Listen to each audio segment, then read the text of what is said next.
A Sunday service in Russian.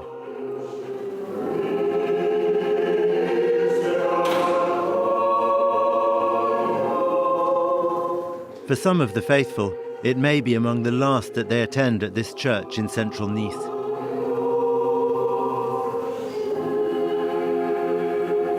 We are currently occupants without right or title to this place, which means, well, think about getting out, friends. This belongs to Russia. In late April, a French court determined that the Russian state was the rightful owner of the church and not the cultural association that had been running it for over a century, along with other Russian Orthodox sites in Nice.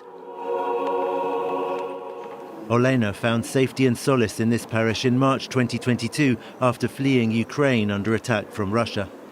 Today, to her, it feels like another invasion. It's very traumatic and really difficult to get over. I thought I'd found peace and spiritual calm here, as I was not doing well mentally because of the war. And today what's happening to us here is yet another trauma for myself and for other parishioners. On behalf of the association, Zoya Obolensky and her husband Alexei, a descendant of Russian nobles who fled to France after the Bolshevik Revolution in 1917, have been battling Russia in the courts for nearly 20 years. We are French citizens. It's not sacrilege or treasonous to say that we do not want to see the Russian state in all the Russian churches in Nice. What I mean is all the visible elements of Russian heritage on the Côte d'Azur. In 2011, Acor had already lost this other church, the St. Nicholas Cathedral, to the Russian state. Built on land inherited by the last Russian Tsar, Nicholas II, from his grandfather, Emperor Alexander II, it is now tied to the Moscow Patriarchate.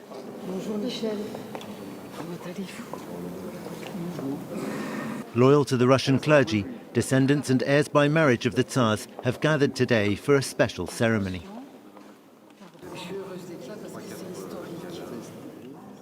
They're paying tribute to their ancestors from the Imperial Romanov dynasty. We are commemorating the emperors, princes and princesses, and everyone who contributed to the creation of these buildings in the 19th and 20th centuries. This place unites the Russia of the past with the Russia of the present and the future. This is the historical continuity of the holy millennial Russia, which Vladimir Putin has enshrined in the country's constitution in the same chapter as the defense of the fatherland.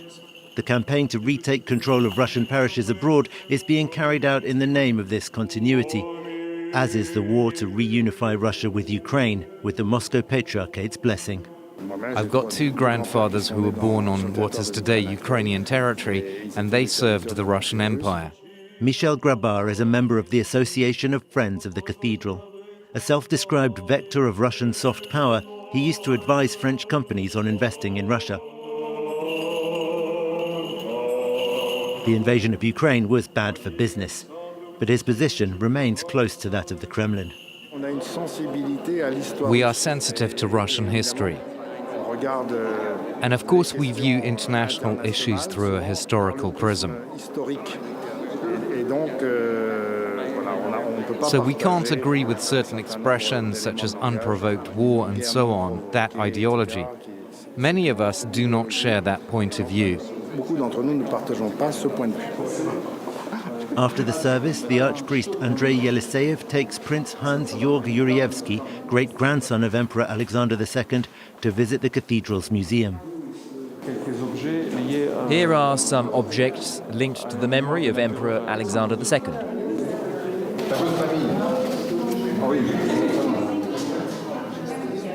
For me, from the family, it's very important because Alexander II, the Emperor Alexander II, was my great-grandfather, so I'm very closely related to this place here.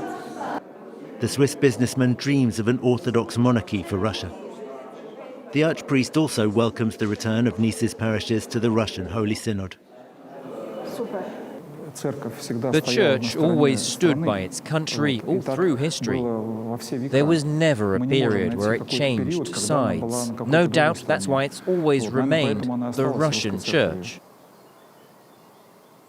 Alongside thousands of other Russians who lived on the Côte d'Azur, the second wife of Emperor Alexander II is buried in this Russian cemetery in the hills above Nice.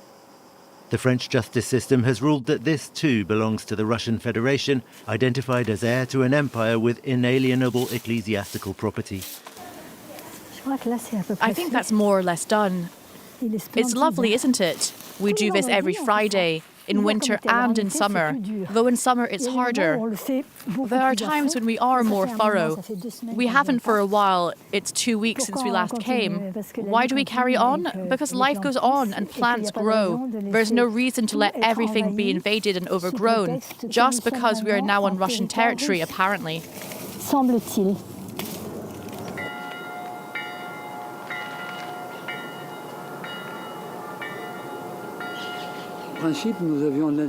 Our idea and our plan was to end our journey on Earth in this cemetery. But since the court ruling, we've given up on that.